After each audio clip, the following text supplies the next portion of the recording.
E hoje, da outra vez, a gente estava falando sobre os detalhes do projeto, da exclusividade dele, e hoje o nosso bate-papo é com os profissionais que colocaram esse projeto em pé, né? Colocaram o ouro, de fato, para existir, e que são verdadeiros artistas. Né? E eles trouxeram aqui toda essa concepção de luxo nos mínimos detalhes. E teve uma curiosidade, da outra vez que eu estava aqui, me contaram que esse espaço foi o espaço do primeiro Rock in Rio. Aí eu falei, nossa, olha que coincidência. Hoje, esse espaço está recebendo outros artistas. Né? Primeira vez recebeu o Fred Mercury e agora está recebendo o paisagista, a diretora de corporação, o arquiteto. São outros artistas que hoje vai estar aqui nesse palco, abrilhantando e contando para vocês detalhes diferentes sobre outro ponto de vista e falando muito sobre o luxo, que é diferente para cada pessoa. Então, eu queria chamar aqui ao palco, primeiro, a Thalita Ribeiro, que é a Head de Incorporação e Sustentabilidade. Trazer também aqui com a gente o Celso Raiol, que é o design de interiores aqui da área comum do projeto do Ouro, e o Duarte Vaz, da MBA, que é o nosso paisagista, que é uma das coisas que mais encantam. Sejam bem-vindos. Esse empreendimento, a Thalita, além de ser responsável pela incorporação e já viver aqui nesse projeto há anos, até mesmo como síndica, né, inicialmente, que ela estava me contando, ela tem um papel muito interessante, que é esse olhar da sustentabilidade. Ela que levanta essa bandeira da empresa. E o empreendimento Ouro ele já nasce com duas certificações muito importantes. E isso ele traz, você até estava vendo que você comentou, que destacou a importância da harmonia entre desenvolvimento urbano e preservação ambiental. Como é que você enxerga esse conceito de uma forma mais tangível no projeto do Ouro aqui? Boa tarde. Pergunta complicada, né? Equilibrar, né, o desenvolvimento urbano e preservando, né, pensando no legado que a gente deixa para a cidade, é um desafio. A gente, no Ilhapura, teve esse cuidado desde a concepção, então a construção, de fato, se preocupou muito com as pegadas que deixou como legado. O uso dela, os apartamentos, tem muita tecnologia nos condomínios embarcada que diminui os consumos. Então, isso, na vida útil do empreendimento, isso realmente faz diferença. Mas eu acho que assim, ser sustentável, talvez, indo para o lado da maternidade aqui, como, por exemplo, você saber que seu filho vai a pé para a escola. Né? Eu acho que é uma forma do desenvolvimento urbano ser sustentável. É você pensar que estou trabalhando, estou numa reunião, meus filhos saem agora, 3h30 da escola, eles poderiam vir a pé da escola, poderão, né? E vir para casa em plena segurança. Então, você está deixando de usar transporte, você está trazendo qualidade de vida para todo mundo, para eles, principalmente. Então, é uma forma de transformar a sustentabilidade através do mercado imobiliário, talvez. É interessante, porque a sustentabilidade a gente costuma ligar muito a bandeiras verdes, né? A questão de meio ambiente, mas a sustentabilidade é muito mais que isso. Você tem questões sociais, de governança, etc. E você ter esses espaços amplos, você ter proximidade dos equipamentos de lazer da escola, isso também é ser sustentável, né? Você fazer toda uma micro-sociedade, porque aqui é um bairro, que você se sustenta, se costura entre as coisas que são oferecidas. Né? E, inclusive, isso me liga muito a um tema que você comentou, que você estava falando que luxo, para você, é os espaços, né? Como a generosidade dos espaços que você falou. Então, acho que conecta um pouco com o que a Thalita estava comentando, que você tem o luxo da proximidade da escola, do tempo, que é um luxo hoje em dia, né? Como você também tem esses espaços que você trabalhou aqui no empreendimento como um pilar de luxo também. Você pode falar um pouquinho para a gente desse conceito da grandeza dos espaços como luxo? Posso. Obrigado, primeiro, pelo convite. Então, muito bom estar aqui. Eu participei semana passada, né, com a Thalita de um evento no terceiro Salão de Rio de Interiores. Era sobre isso, né, sobre governança, sobre sustentabilidade, inclusive social, que é o link, por exemplo, que hoje o Ouro tem, que é o link com a Ornari. A Ornari tem um trabalho aí né, junto com a Aproxima. Não só esse, que seria o que a gente já teria como mais óbvio, né, de processos sustentáveis, mas também com a questão de sustentabilidade social. Eles fazem parte hoje, patrocinadores de um programa chamado Aproxima, que integra de iniciação de profissionais em escritórios de arquitetura num sistema maior. E essa junção de marcas é uma coisa muito bacana, né? Porque o Ilhapura trouxe isso como uma divulgação, de ter uma empresa como essa, que tem esse tipo de certificação, não só da sustentabilidade mais inicial que a gente se prepara, que é o cuidado com o material, etc., mas já aquilo que está possível, mais tangível de transformações. O nosso projeto parte assim, de uma ideia, a gente foi falando sobre arquipélago, né? Ilhapura é muito difícil a gente não conectar isso direto sobre o fato de estar num lugar que você está rodeado de verde ou de mar, né? Então, assim, você tem essa expansão do visual, do olhar, né? Então, você acha que você vê muito você vê através da ilha, né? Assim, você está num caso aqui, num caso de um arquipélago quase. Então, acho que isso foi um pouco do norte da gente, e a gente sempre falou sobre a questão dos espaços, do olhar através. Então, acho que muito do que a gente foi fazendo aqui foi como a gente não ensimesmar os espaços. São 42 espaços desenvolvidos por nós, ou seja, é muita coisa, do qual o norte sempre foi aquilo que, assim, só dando um passo atrás, há anos atrás, toda vez que a gente fazia projetos, tinha que ter não sei quantos itens de lazer. Então, praticamente você direcionava como a pessoa iria utilizar os equipamentos. Né? Assim, você tem que ter, se você não passou pelos 28, sei lá o que, você não vai ser feliz. Né? Então, eu acho que é um pouco desse estigma que tinha. E hoje eu acho que boa parte dessa intensidade, dessa generosidade de lugar que você pode acolher várias utilizações, que você pode usar de várias formas diferentes, eu acho que é o luxo. A gente percebeu isso quando a nossa casa virou academia, na época, alguns anos atrás. Nossa casa virou restaurante, nossa casa virou academia, nossa casa podia se mudar, podia se transformar. Hoje, um espaço como esse, com a tônica que a gente criou, hoje virou um auditório. Amanhã pode virar uma outra coisa. Então, assim, essa possibilidade de me dar mais amplitude de utilizações, eu acho que isso é luxo. E tem uma coisa que um amigo falou, que eu até usei numa outra palestra que a gente fez também, lá no escritório, perguntaram assim, mas o que é luxo? Luxo é quando a pessoa tem um sofá que não precisa encostar na parede. Então, ela tem espaço. Então, simplificando aqui, a gente acabou utilizando alguns deles, mas porque está muito emoldurado pela paisagem, pela vista, pela natureza. Mas é isso, acho que a gente tem aqui essa generosidade que tem a ver com amplitude, que fala desse conforto de eu poder usar o espaço como eu quiser. Aí...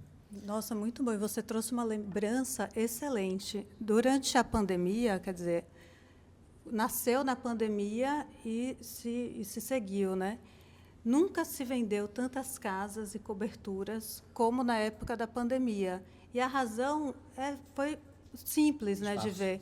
As pessoas viram a importância de você morar em espaços amplos, que você pudesse ter ligação com o verde, com o céu, enfim, que você pudesse ter uma qualidade de vida além da sala da TV e do quarto para dormir, né?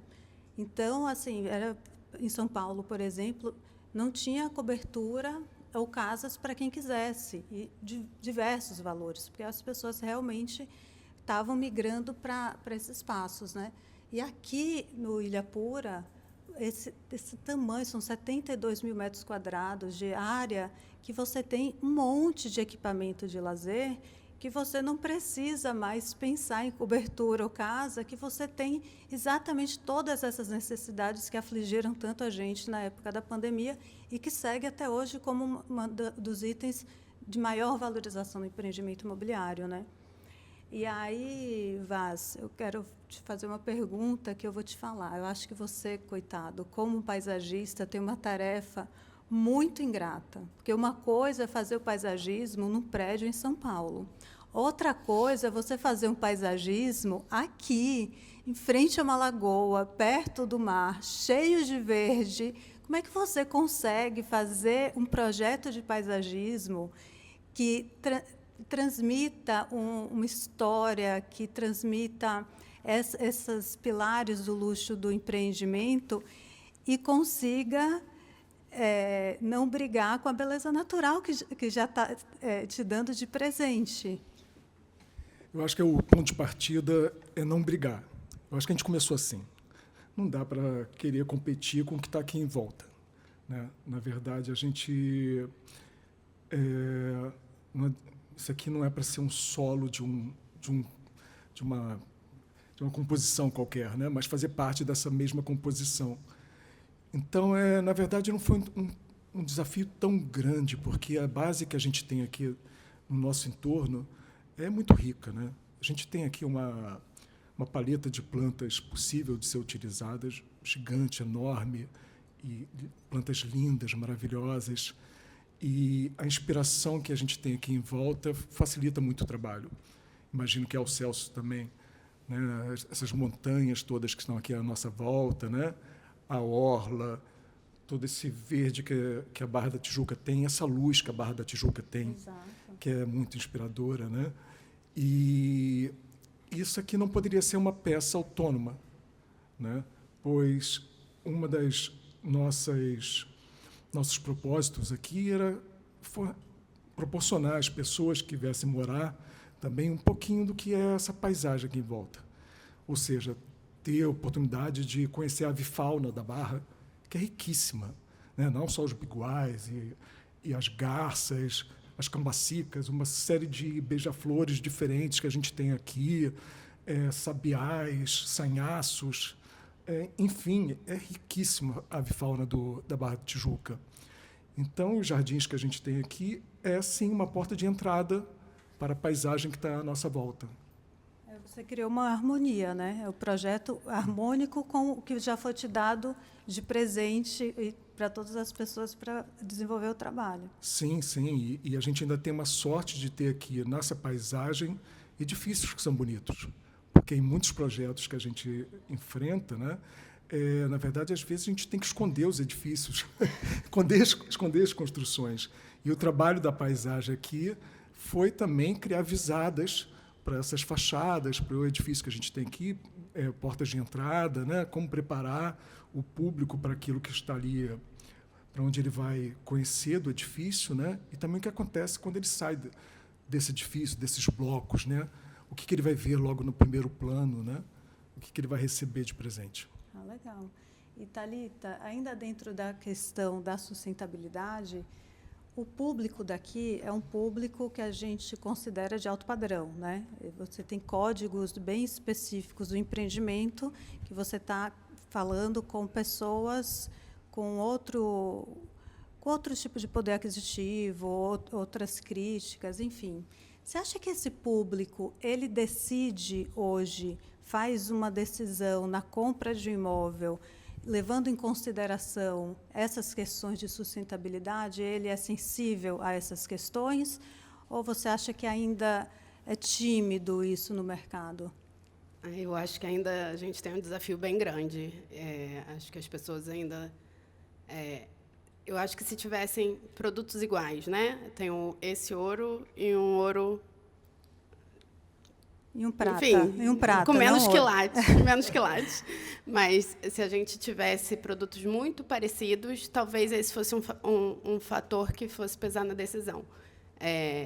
Mas eu acho que a geração ainda que é o nosso cliente, né, que é uma geração, ele ainda não faz essa escolha. Talvez as próximas gerações, isso de fato seja uma premissa para escolhas, né? Eu acho que para uma compra de um apartamento, eu acho que essa ainda não é um fator tão decisório assim, infelizmente. Mas eu acho que a gente tem, como mercado imobiliário, enfim, a gente tem esse dever de mudar essa percepção, né? De passar as mensagens para entender o quão... E aí, talvez, assim, hoje você decida por um apartamento que tem todo esse cuidado, pensando exclusivamente no seu bolso, né? Fazendo uma projeção em 10 anos, o quanto sua conta de luz vai ser menor, o quanto seu consumo de água vai ser menor. Talvez seja uma forma da gente ajudar nessa decisão, mas não pela pegada que você está deixando de gerar. Acho que isso ainda, infelizmente, não é a cultura, apesar do luxo, talvez estar muito relacionado a isso. E essas iniciativas de sustentabilidade, elas são a longo prazo, né? Não é uma coisa que você defina como um ganho agora. Até você tem esses ganhos no bolso, que você consegue já valorar e entender. Mas são coisas para o seu filho, né? Ele vai estar no empreendimento onde, daqui a 10 anos, vai ter um impacto ambiental e social muito maior, né? Com muitos mais benefícios. É importante o consumidor ver. Eu penso também, como você, que, infelizmente, ainda está tímido. Apesar dos avanços que aqui no Ouro, no Ilhapura, na verdade, ele já existe há muito tempo. Você está aqui, você comentou que já está no projeto há muitos anos e que, desde o início, há 10 anos atrás, já tinha essas iniciativas, né? O Ilhapura, ele foi muito de vanguarda nesse sentido, né? Um projeto que começou a ser concebido em 2012. Hoje, já é desafiador para as construtoras fazerem um projeto certificado, né? Já é um desafio. E a gente, na verdade, foi ser certificado porque a gente percebeu que a gente tinha todas as ferramentas. A certificação veio por consequência, a gente não nasceu buscando a certificação. Então, nesse sentido, a gente fala lá na área de produto, por exemplo, agora, com o BYD, com outras marcas, o carro elétrico está mais popularizado, né, no sentido de acesso. Mas, quando a gente concebeu o projeto lá, em 2014, a gente tinha carregador de veículo elétrico na premissa de produto de todos os empreendimentos. E, quando a gente foi entregar os primeiros condomínios, o São Michel Millennium Viuri, não tinha cliente com carro elétrico, em 2018. Então, hoje que a gente sente uma necessidade e tal. Mas é isso. Acho que é uma dificuldade até nacional, assim, né?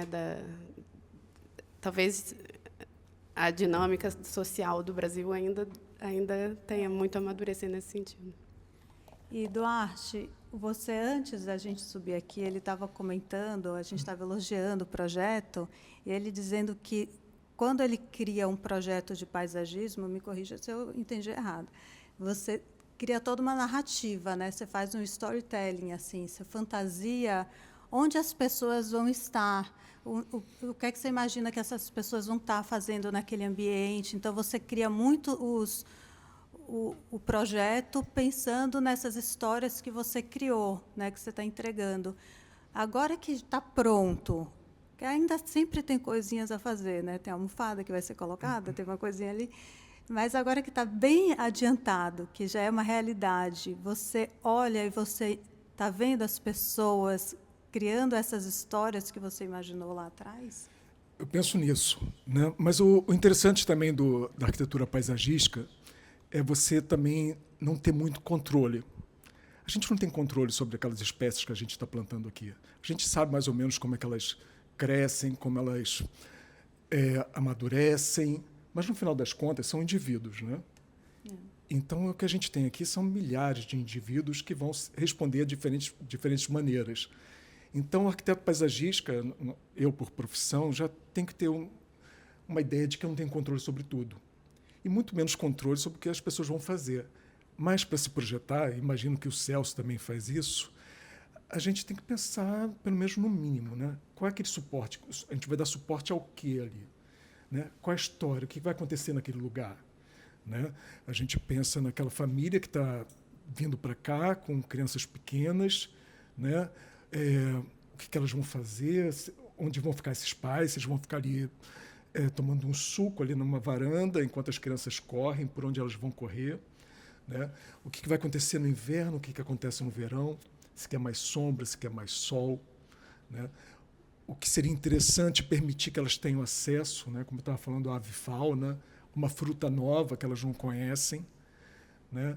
E a gente se põe mesmo no papel de uma senhorinha que está ali passeando por um parque, por um jardim. Às vezes me coloco num lugar como se fosse um casal passeando ou iniciando o seu namoro, ali naquele canto mais reservado, ou uma família que está recebendo amigos num sábado à tarde. E assim a gente vai contando histórias, mas no final das contas, essas histórias vão ser feitas e construídas para as pessoas que vão morar aqui finalmente. Isso eu acho que é bonito também. É poético até, né? Deixa eu fazer uma contribuição dos espaços aqui pensados aí pelo Duarte e o time. Eles assim aproveitaram muito, assim, olharam os espaços. Então, por exemplo, o Deck Sunset é um espaço que a gente fica ali debruçado vendo o pôr do sol, com lareira, com champanheira, enfim, são espaços realmente para a vida acontecer, para somar ao apartamento, né? Somar todos esses itens de lazer do bairro dentro do empreendimento, mais os 42 do Celso. É bastante coisa. Celso, você também tem esse hábito criativo, assim, de imaginar histórias sendo construídas, fazer esse storytelling, de criar os ambientes, que você falou uma coisa interessante, que você já pensa nos espaços, mas dando a oportunidade que eles se ressignifiquem também, né? Sim. Então, salão de festas, ele não é como na nossa época, olha, há anos atrás. Não era um salão de festas e acabou. Ninguém mais nem usava, porque ali era só salão de festas. Hoje, o salão de festas pode ser tudo. Sim. Pode ser uma sala de ginástica, pode ser um espaço de evento, pode ser milhões de coisas, né? Então, você também teve esse cuidado, eu imagino. Sim, sim. Eu gostei do Duarte, que ele falou assim, é o cantinho da pegação, né? Ele falou assim, a pessoa vai ali, eu adorei o cantinho da pegação, eu achei ótimo. Tem que colocar no folheto do empreendimento. Tem o cantinho da pegação, você sempre faz o sucesso. Perspectiva do cantinho da pegação. Mas eu acho que assim, na arquitetura é essa questão das escolhas, né? Da curadoria do que a gente vai pensar, o que vai acontecer lá na frente.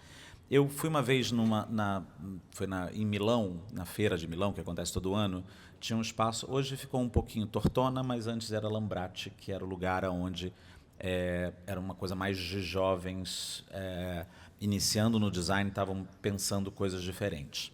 Então, eu sempre gostava de ir lá porque era estudante. Fugia um pouco do Salone, fugia um pouco dessa coisa que todo mundo vai. Como eu era professor da PUC, então a gente acaba indo para esses lugares. E tinha um rapaz que era de uma universidade em Barcelona, que ele fazia um negócio de papel, e o papel você podia amassar, desenhar, sei lá o quê, e depois que você tinha essa experiência, ele falou assim, pode comer. Então ele falou assim, o design daqui a alguns anos vai ter que cumprir mais do que uma função. E é o nosso iPhone, né, que hoje resolve, né, de máquina fotográfica, filmes, lá, ele está filmando ali, antigamente seria uma super máquina, hoje está com o celular, dá conta disso. Então, eu acho que a mesma coisa são os espaços. Então, quando a gente pensou cada um desses lugares aqui que vão acolher pessoas, a gente também pensou numa arquitetura, isso é muito debatido com o pessoal da Ilha Pura, Thalita principalmente, da gente fazer que a gente não acolhesse todos os elementos que caracterizam tão fortemente um espaço para uma determinada função. Ele tem aqui, claro, tem uma questão um pouco mais lúdica de cá, mas pode ser para um jovem, pode ser até para um adulto animado. Ou seja, a ideia de que a gente não marcasse tanto, com tantos símbolos, alguns elementos. É claro que da criança tem ainda um pouquinho mais de liberdade disso, ou talvez ser um pouquinho mais temático ajudaria no processo de experimentação da criança, mas dos outros nem tanto. Eu acho que ele sempre podia ter um caráter desse acolher possibilidades. Esse sempre foi um caminho do qual a gente elencou como trabalho. Aqui mesmo, a gente toda vez que tem uma janela, acho que quase que todas, a gente pediu sempre para que o paisagismo, né, tocasse até o edifício. Isso é muito questão do nosso modernismo, principalmente o carioca, que chegava a diferença de muitos lugares de você nas casas, é muito comum daquela calçada que dava a volta na casa, protegendo a casa. E aqui a gente queria que o jardim chegasse próximo, tocasse o edifício. Quando ele não toca, e por acaso tem casos de janelas que já estavam, inclusive, né, colocadas, a gente emoldurou com um sofá, outro sofá, para que eu não olhasse menos parede, olhasse mais, vocacionasse mais o olhar para a paisagem. Então, são coisas sutis que eu acho que vão dando essa tônica de aproveitar o espaço com outros significados. Nessa questão aqui também, acho que uma coisa do qual a gente fez foi, por exemplo, sempre tem, que também eu acho que era uma coisa, ou você olha para a paisagem, ou olha para sempre um ponto focal muito forte, que são as estantes. As estantes são uma espécie de grande conector do projeto. A gente usou a estante no academia, a gente usou a estante aqui no salão de crianças, a gente usou no Beverage. Em todos os lugares, as estantes aparecem como um protagonismo, que foi um incentivo à pesquisa, um incentivo da pessoa amadurecer um pouco mais ponto e se assemelhar mais à sua casa, que também foi alguma coisa que a gente viu. Até os móveis mesmo, hoje nessas evoluções de todos os móveis de escritório, cada vez mais os móveis de escritório parecem móveis da sua casa. Você pode comprar um sofá que era para o seu o escritório, hoje está na sua sala. Então, acho que essa distância ficou mais curta. E cada estante dessa também, a gente fez uma curadoria aí com o pessoal da Livraria da Travessa e trouxe os temas correlatos. Então, a gente foi pegando do que criança, quais são os livros hoje infantis mais comprados e que têm significado, principalmente com relação à sustentabilidade. A gente foi para o salão de ginástica e coloca livros falando sobre alimentação saudável, hábitos saudáveis como yoga, etc.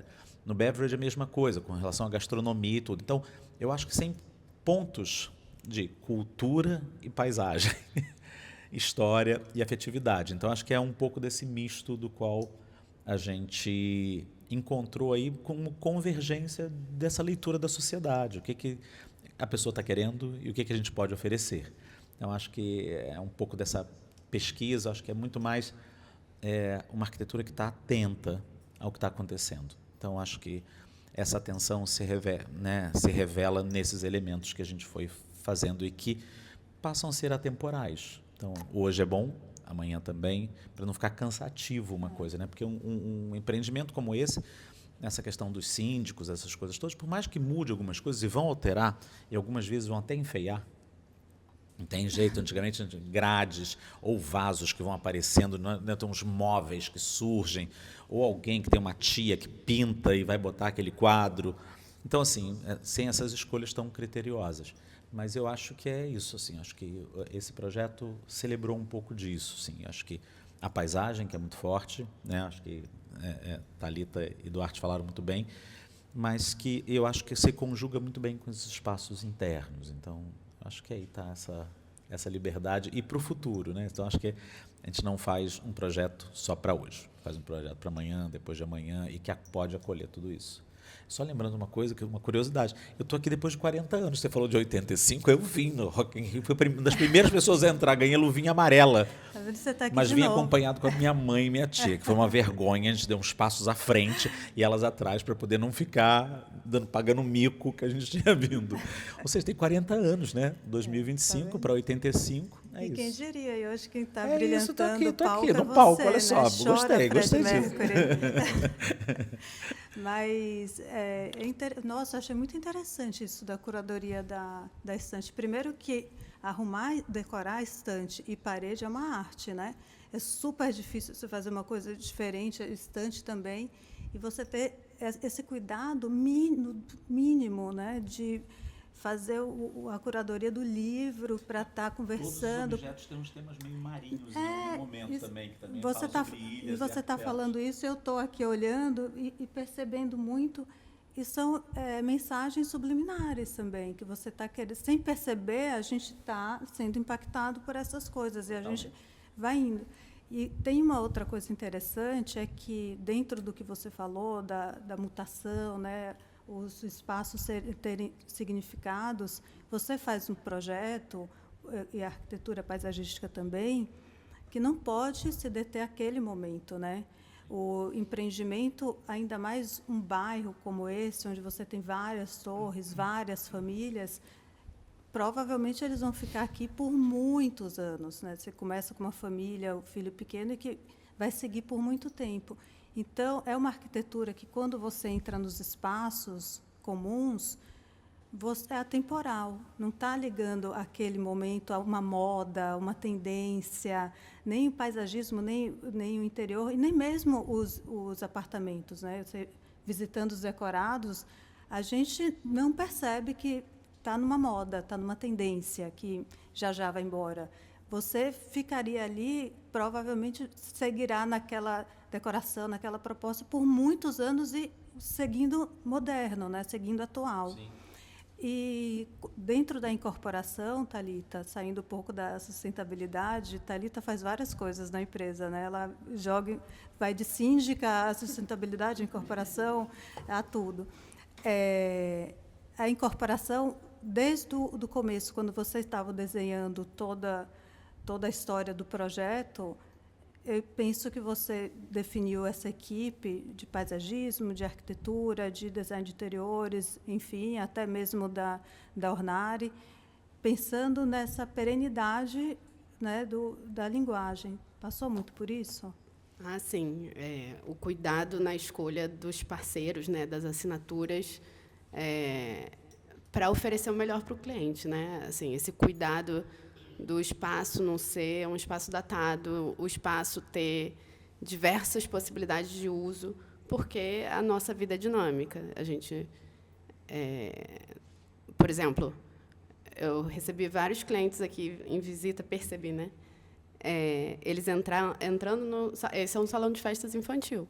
Eles entraram e falaram: que ótimo, o empreendimento tem, sei lá, 4 salões de festas. Mas, se tiverem todos ocupados, o adulto está ocupado, e eu quero fazer uma festa para mim, de 50 anos, eu consigo usar esse espaço sem ficar nem um pouco assim, desconectado com o meu evento. Então, esse cuidado nas escolhas, quando a gente escolhe o Celso, quando escolhe o Duarte, quando a gente escolhe a Ornari, é o cuidado de entregar, de fato, um produto que, sim, seja o luxo, a definição do luxo, né? No sentido do cliente receber o melhor. Não é uma assinatura da Ornari como uma marca para estampar aquela marca. O cliente vai perceber o benefício de ter uma Ornari. Ele vai receber armários sob medida na unidade dele. As estantes, todas projetadas pelo Celso, são estantes da Ornari. Então, o condomínio, a durabilidade daquilo, o próprio descarte, que isso gera, é muito menor. Então, é um olhar, a gente tenta buscar sempre esse olhar 360 para o que, de fato, vai trazer de benefício para aquela pessoa que vai comprar aquela unidade e tudo que ela está levando, né? Que não é só um apartamento. É uma mudança de vida mesmo. E são profissionais e marcas que conversam com isso, né? A escolha foi bem dentro do espírito dos pilares que você estava imaginando. E, Duarte, me fala uma coisa, pergunta de $1 milhão. O que é luxo para você? Luxo, para mim, é uma sofisticação mais simples, sabe? Eu penso muito aqui no ouro como uma sofisticação carioca, né? Que é aquela sofisticação mais leve, né? Sem querer ostentar, sem querer chamar atenção logo de cara, né? Aqui as coisas não gritam, né?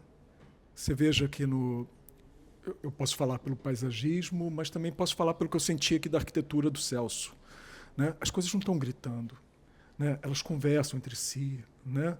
Tem momento que tem pausa, tem ritmo, tem alguns elementos que solam, né? Que falam um pouco mais alto, mas depois você tem um espaço para acomodar, né? E tem uma outra nota que vem com um pouco mais de peso, né? Então, isso você vai sentindo conforme você vai andando nos ambientes ou andando nos jardins, e isso chega de forma leve, sabe? Eu acho que eu resumo dessa forma a sofisticação carioca, e eu acho que aqui no Ouro a gente tentou interpretar dessa forma. Você concorda, Celso, que o luxo é por aí, ou você tem um conceito de luxo são parecidos? Acho que assim tem acho que 2 coisas que eu acho que sempre associo de imediato a luxo. Eu acho que é a questão de espaço e também de tempo. Né? Assim, quando você tem tempo para poder fazer as suas coisas. Né? Assim, isso é me dar a esse luxo de fazer determinadas coisas nada, né? ou de não fazer nada. Então, eu acho que, nesse caso, desse projeto, eu acho que o luxo não é só uma peça ou um elemento que está celebrando aquilo que a gente, de imediato, vê como resposta. É aquilo que você não necessariamente vê, mas você sente. Então, eu acho que é o conforto dos espaços, a generosidade do tempo para poder acolher tudo aquilo, de ver, de abrir, de ter um jardim na sua frente, tudo. Eu acho que é aí que vem esse luxo todo, sabe? Então, assim, não necessariamente é configurado por algum objeto que você tem que ter, mas sim por esse prazer de você poder, assim, encontrar tempo num espaço adequado para fazer aquilo que você gosta. Eu gosto muito de uma palavra, em vez de luxo, eu adoro a palavra elegância. Eu acho que, assim, uma pessoa elegante, não necessariamente luxuosa, mas a elegância, para mim, é o que pega, é o que sempre foi ponto de convergência dos nossos projetos. Eu nunca pensei tanto no luxo, eu sempre pensei na elegância. Essa não tem... O luxo pode ser, muitas vezes, exagerado, pode ser coisa... Elegância nunca. Então, eu acho que esse projeto, mais do que luxuoso para mim, eu acho que ele é elegante. E aí, nessa elegância, não tem uma segunda opção. Ele é ou não é. E tem uma característica, uma definição de luxo, que, assim, luxo pode ser várias coisas, não tem resposta certa ou errada, né? Várias coisas, e também é um conceito que se muda à medida do tempo. E entre essas várias definições, a questão da exclusividade é uma delas, né? Você ter um diamante gigante vale mais do que vários menores, que na soma poderiam até ser maior, porque ele é mais exclusivo, ele é único. E você encontra isso no ouro também. No outro encontro que tivemos aqui, a gente falou de como aqui é irreplicável. É muito difícil, em termos de mercado imobiliário, você encontrar um espaço grande como esse numa região como essa. Em outro estado, você não ia ter. Né? No próprio Rio de Janeiro, você teria uma dificuldade. Posso interromper? Claro, Assim, tem uma coisa que é bem bacana, que eu acho que esse não é um espaço que foi executado agora, mas é um espaço que já foi projetado e vai ser futuramente. E era o spa. Né? Para mim, o spa acho que é um dos pontos importantes daqui dessa leitura e dessa transformação. Existia um primeiro planejamento desse spa que ele era todo muito fragmentado. Então, existe uma palavra chamada corredor que unia todos esses espaços. Né? Todos os atributos, sala de massagem, sala disso, sala daquilo. Quando a gente pensou nesse projeto como estruturador, e aí sim, no nascedouro, o luxo como nascedouro, o luxo como o grande articulador de todos os espaços, aí eu liguei para a Thalita e falei assim, Thalita, ao invés da gente só dar um tapa em alguma coisa, fazer algum negócio, eu posso mudar tudo, eu posso... Ela falou assim, Celso, me mostra. E aí essa carta de confiança que a gente ganha do cliente é ótimo. Obrigado, Thalita. E aí, o que eu fiz? A gente acolheu todos esses compartimentos nas periferias. Então, tinha um canto aqui, a gente botou a sala de massagem. Aí virou um espaço, um salão gigante que a gente botou uma piscina de fora a fora. E aí uma pedra meio verde água que toma conta desse paralelo todo. Então, você tem um ponto de convergência, de espaço, de generosidade de chegar naquele lugar. Pô, sabe, é um spa. Não é um negocinho apertadinho que você vai ali fazer uma massagem acolhido num cantinho passando por um corredor. Você tem um grande ponto articulador do espaço e que não tem mais a palavra corredor. As áreas de corredor foram generosamente transformadas em área útil, perceptível, factível, que influencia no olhar das pessoas e no aproveitamento daquele espaço. Porque agora, dentro daquele spa, naquele lugar ali, eu consigo ver, sabe? Eu consigo ver através, eu vejo a vegetação que está de um lado, a vegetação que está do outro, ou seja, eu consigo pegar um pouco do paisagismo do Duarte e ele ser um elo de ligação entre as coisas. Então, acho que é isso. Acho que cada ponto do ouro foi um pouco pensado dessa forma, estruturalmente pensado dessa forma. Não é só uma coisa que foi... E aí vai-se do macro ao micro, ou seja, desde a escolha de um objeto, de um livro que está aqui, com essa abrangência maior. Falei demais. Não, e legal que foi se ajustando, né? Não é uma coisa assim que você fez um desenho, entregou para incorporador e tchau. Não, foi fazendo e aí quando você... Exato, você ia vendo as coisas serem executadas, aí vamos ajustar, vamos transformar, vamos... Né? Hoje mesmo o Duarte estava comentando, olha, depois daqui eu quero ver como é que vai ficar tal coisa, porque de repente a gente pode melhorar a almofada, né, que você estava comentando. E às vezes é isso, vai colocar uma almofada e você vai ter uma outra ideia, ai, vamos agora fazer uma cobertura assim e mudar, porque também tem isso, né? A realidade vai puxando algumas coisas, fazendo novas mudanças, seja também para as piores, de repente com síndicos ou a tia que vai querer fazer a pintura, mas normalmente para melhores mudanças. E essa questão da exclusividade, Thalita, você acha que é um conceito de luxo ainda, de cliente que vem aqui no final de semana, que eu fiquei sabendo que são mais de 200 pessoas por final de semana que vem aqui. 200 famílias. 200 famílias, né? Não são nem só 200 pessoas, porque não é só uma pessoa que define, né? Vem o marido, a esposa e o filho, às vezes é o filho que está definindo, porque começa brincando aqui. Olha, a gente estava conversando, eu moro em São Paulo, no bairro, chama Itaim Bibi, e o bairro são prédios, normais, são prédios bem antigos, 50, 60 anos. E eu fui morar, meus filhos pequenos, o prédio não tem nada. O apartamento é grande, mas não tem nada, não tem área de lazer. E num momento eu falei, tudo bem, vou no clube, tal, né, vou para o parque. Tadinha de mim, né? Fui bem inocente, porque chove. E aí tem ainda que levar a criança no clube, então nem sempre é possível. E como eu sofria por não ter área de lazer para meus filhos. Passei uma vida de sofrimento quando eu pensava isso. E se eu estivesse aqui com meus filhos pequenos num showroom, num plantão desse, tenho certeza que eles iam infernizar a minha cabeça para comprar, com certeza absoluta. E talvez as crianças sejam os maiores vendedores, né? Os maiores compradores, assim, que vão definir a compra. Se vier primeiro aqui e depois lá, o outro vai, coitado, vai sumir, né? E você sente isso, que essa exclusividade, essa coisa irreplicável do ouro, Ilhapura, quer dizer, do Ilhapura, no modo geral, ele é um pilar forte, assim, que traduz o luxo e que também define a compra? Sem dúvida, né? Para mim, indo um pouco com o que o Celso falou, o luxo é tempo, né? Acho que e saúde.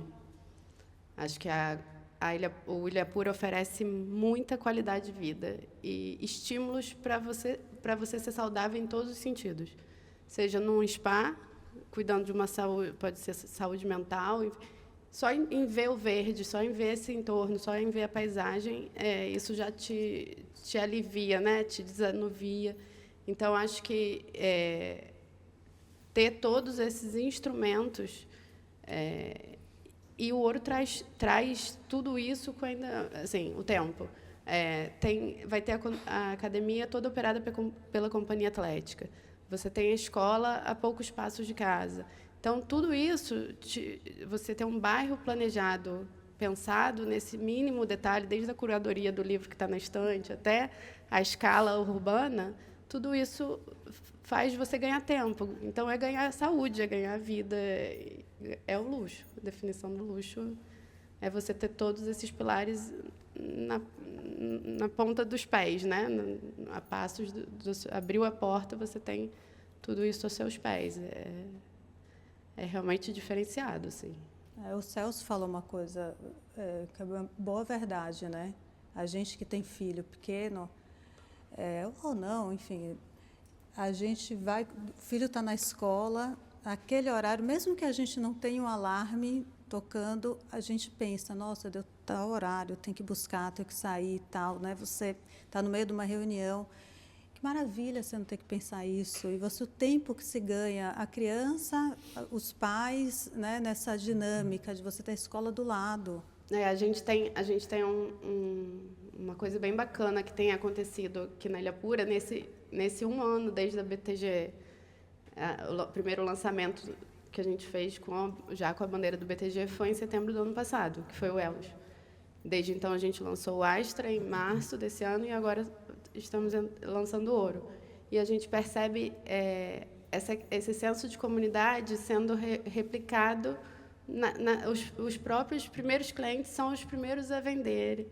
eles trazem os pais para ter isso, porque a gente está falando aqui de criança e tal, mas a gente está envelhecendo, né?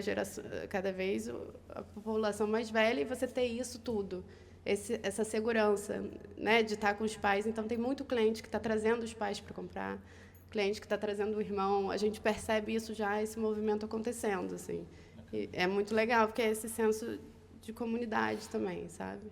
Porque isso é importante. A gente hoje aqui está falando do ouro, mas o Ilhapura tem diversos empreendimentos, diversos edifícios com metragens diversas também, né, que comportam vários modelos de família, seja uma pessoa sozinha, uma família maior, tem metragens que são ótimas, que cabem para todo modelo.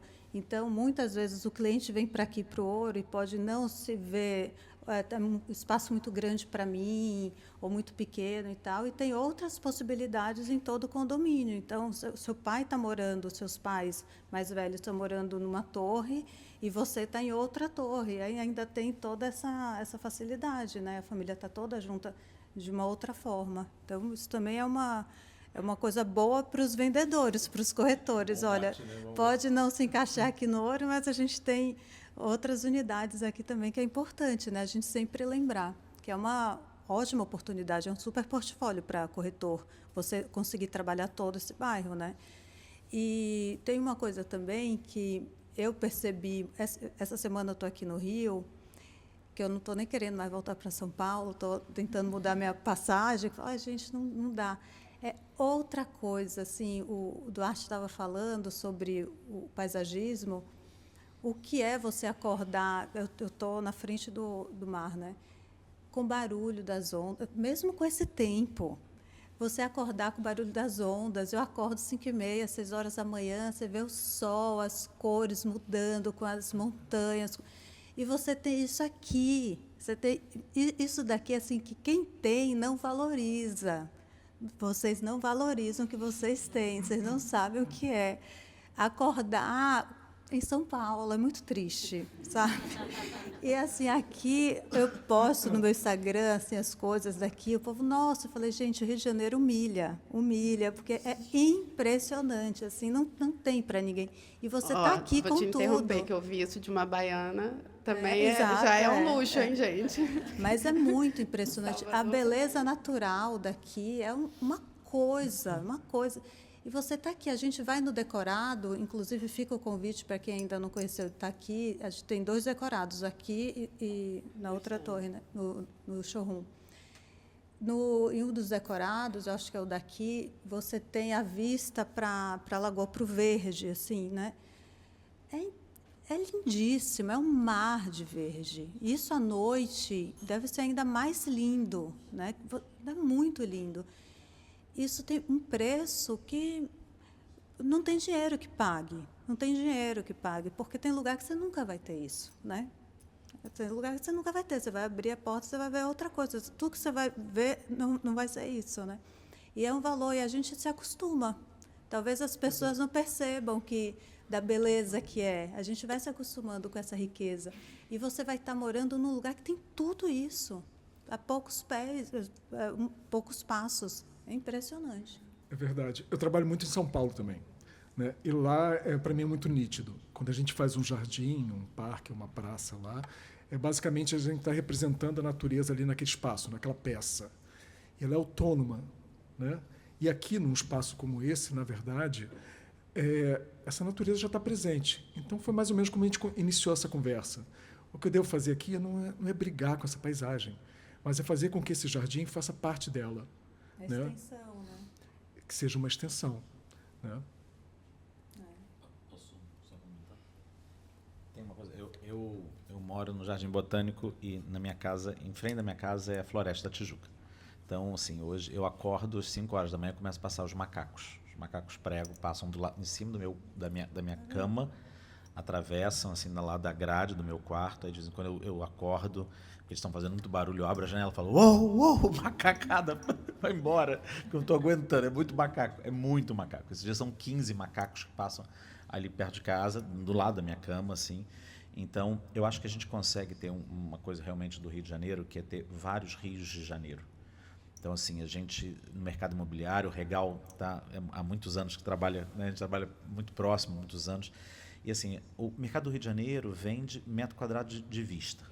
Né? Acho que a gente tem mangue, tem floresta, tem Pão de Açúcar, Cristo Redentor, Lagoa. É uma coisa assim, pegar um engarrafamento com a Lagoa é diferente da que a Marginal Tietê.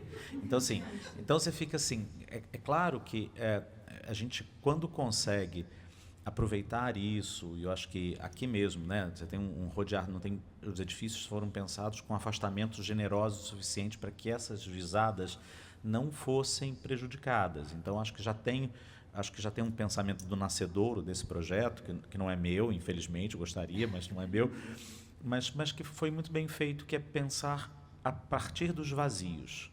Uma coisa que é engraçada na arquitetura, que tem horas que a gente pensa que só projetos cheios, só os edifícios. Mas projetar os vazios é a coisa mais difícil numa arquitetura, porque é pensar pela praça, pensar pelo lugar que vai descortinar uma vista melhor, ou seja, que esse projeto tenha esse nascimento. E eu acho que aqui a gente tem essa valorização muito rápida. Até a sustentabilidade, foi uma pergunta para a Thalita, talvez porque estamos num lugar como esse, a responsabilidade com relação à sustentabilidade passa a ser tão mais forte. Né? Assim, eu vejo que a gente também deu uma palestra esses dias falando sobre sustentabilidade, o quanto as pessoas, e eu faço uma palestra quarta-feira em São Paulo sobre o vidro. E vidro, as pessoas não sabem muito o que significa o vidro na arquitetura, né? Porque assim, eu estou comprando, mas eu não consigo descobrir nesse material transparente qual o valor dele, o quanto se economiza de energia, o quanto se economiza hoje com as tecnologias do vidro. Então, você ainda, para o leigo, e a pessoa que não desconhece esse tipo de coisa, ainda não dá o valor se o vidro é ultra, sei lá o que, sei lá o que. Então, parece só que eu preciso ser mais barato o metro quadrado ou mais caro. Então, a sustentabilidade também ainda passa por uma questão, de uma palavra feia, mas da ignorância das pessoas não entenderem que algumas coisas agregam valor e agregam tempo. Quando você tem um edifício AAA de escritórios, isso fica muito rápido, né? Porque, em geral, são empresas e essa matemática é muito cruel.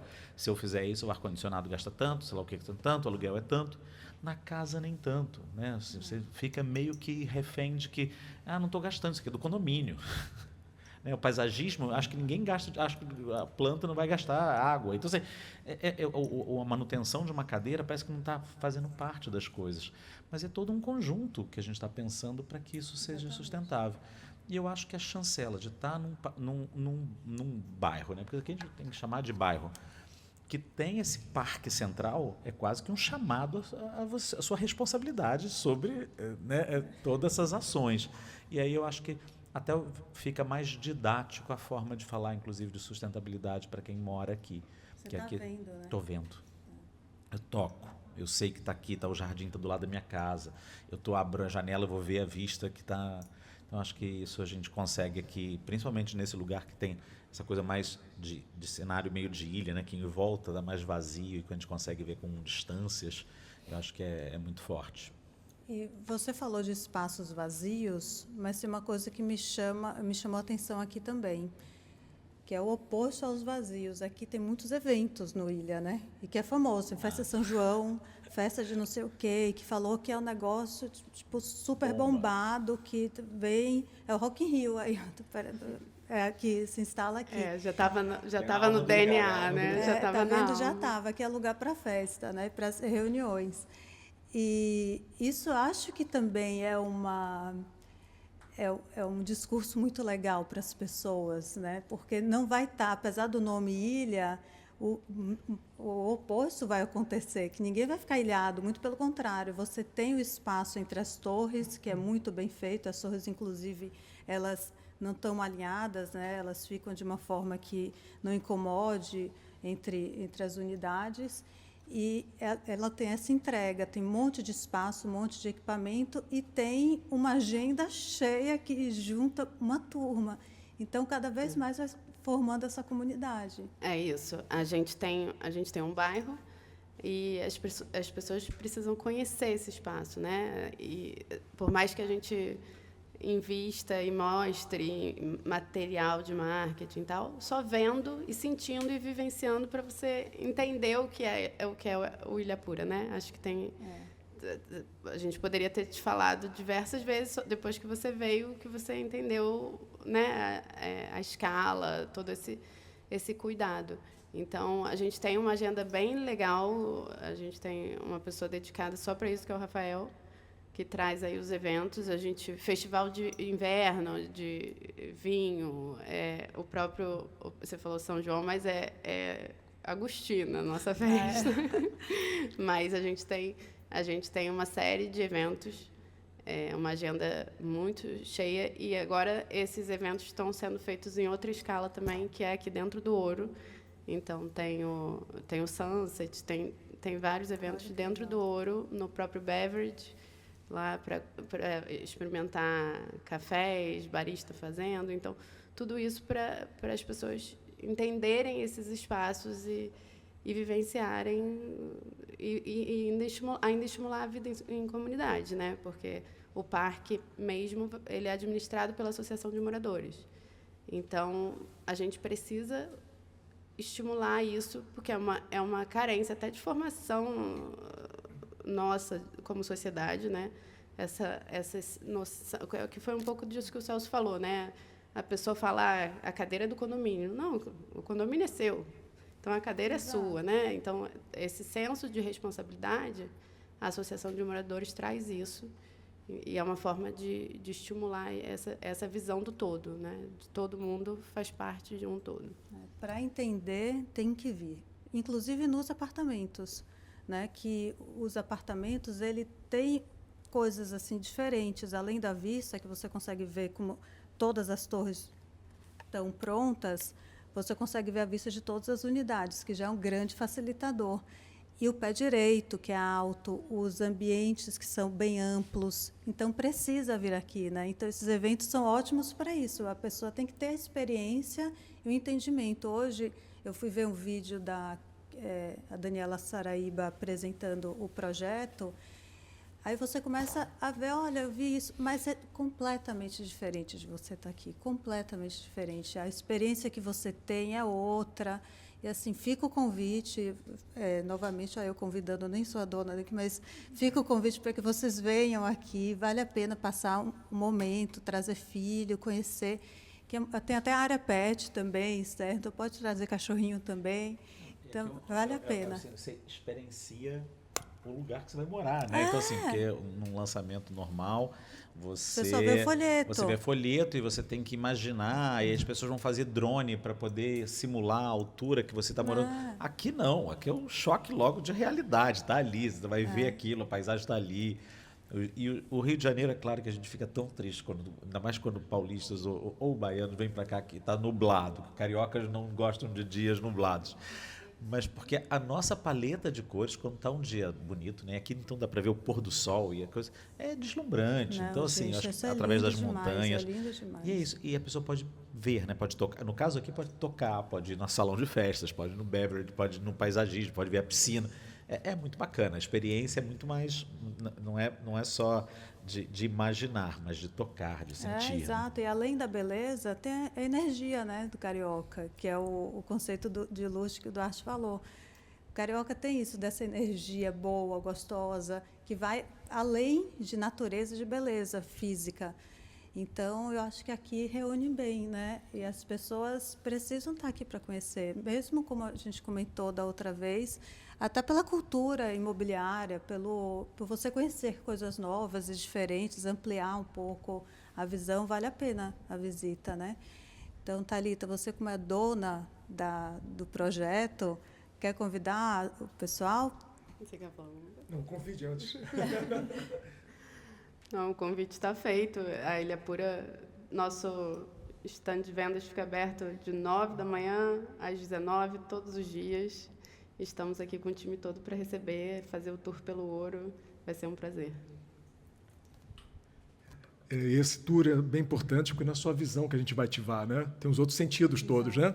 Tem o tato, a audição. Eu estava falando de pássaros, né? Precisa ouvir os pássaros, né? Há frutinhas aqui que daqui a pouco vão começar a frutificar, né? Nessas árvores que a gente está plantando também, que é um outro sentido também importante, né? Então tem muitas experiências para serem promovidas aqui no Ouro. Legal. Gente, eu queria agradecer a oportunidade, o convite de estar aqui, a oportunidade de ter conhecido vocês pessoalmente.